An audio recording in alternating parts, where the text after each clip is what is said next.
Welcome back to New Jersey Now. I'm Mark Bonamo.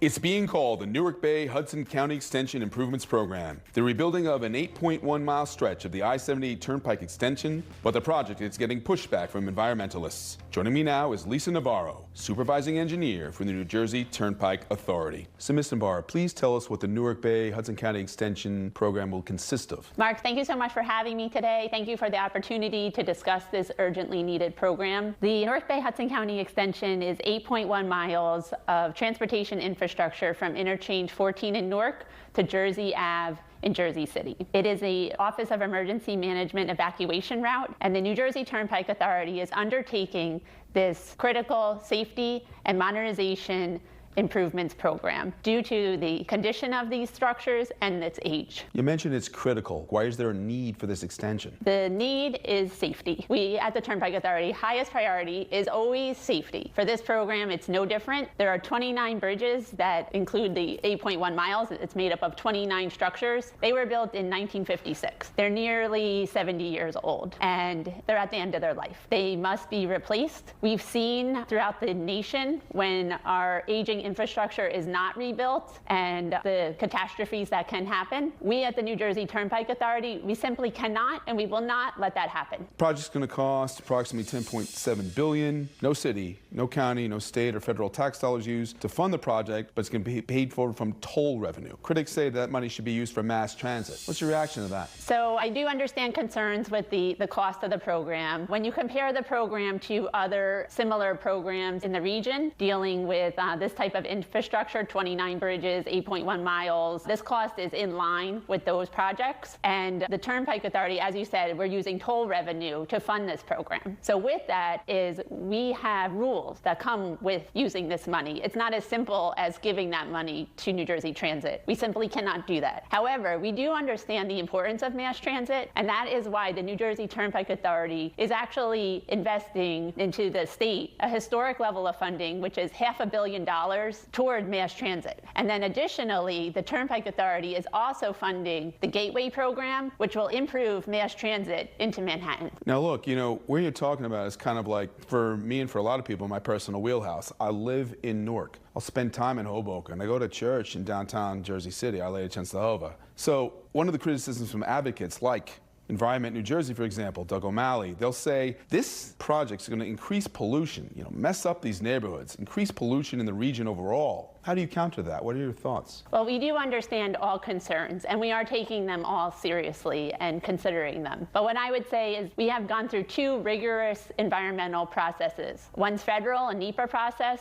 and the other is the NJ Executive Order 215 state process. These processes have found that this program will reduce congestion, and for the environment and the community, it will maintain or improve the quality of the environment and the community quality by doing this program. It's not just some of these environmental advocates who've had some concerns. You've got elected officials. You've got Newark Mayor Ross Baraka, Jersey City Mayor Stephen Fulop. Both of them, of course, running for governor in the Democratic primary in 2025. They've also said, we don't like this project. It would negatively impact vulnerable residents of Newark and Hudson County. Again, what is your counter to that criticism of this project? Again, we do understand concerns. We have met numerous times with Jersey City and with Newark and with the Bayonne mayor who fully supports this program. Right, Jimmy Davis of Bayonne. Yes, right. And we will continue to meet with these communities and these elected officials and to work through these concerns. But I will also note that we have held public information centers, which are really like open house meetings where we get to talk directly to the public. So we've started to understand what their concerns are. And their concerns really are about construction and how the program will impact them. So we've done things like we're doing stage construction, where we will build a new Newark Bay Bridge to the north while maintaining traffic on that existing structure. But once that new bridge is finished, we'll move all the traffic to that bridge. And then we'll demolish the existing bridge and then build a second bridge. And by doing this, we are minimizing the impacts on these communities. It will take longer and it will cost more money, but the importance of minimizing impacts on these environmental justice communities as well as the environment has been our priority from the conception of this program. Port Newark, of course,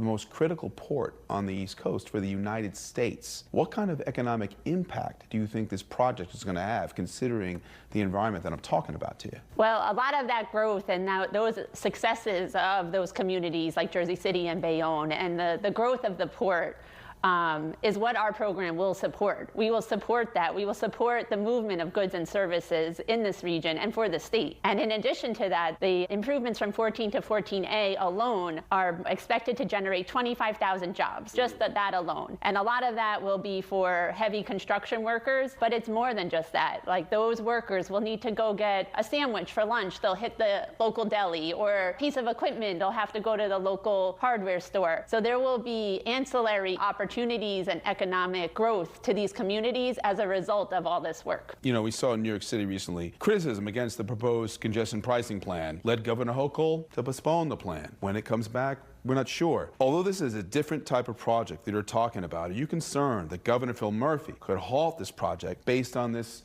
similar approach? As I said, this is a safety program, so the Turnpike Authority's #1 priority is safety. So replacing these 29 bridges is safety. It's a safety matter.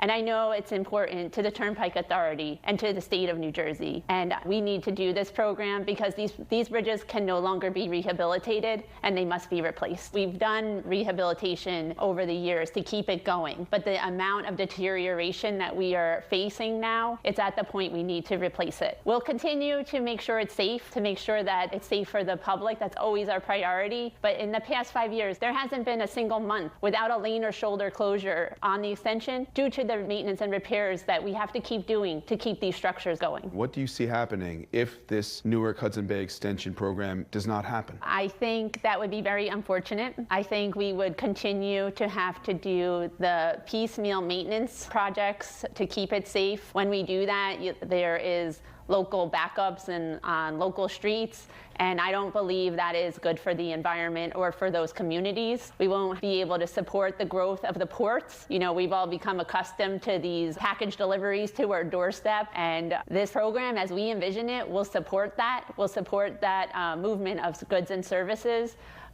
throughout the state. Lisa Navarro, Supervising Engineer for the New Jersey Turnpike Authority. Thank you very much for your time. Thank you so much, Mark. It's a pleasure to meet with you. We'll be right back.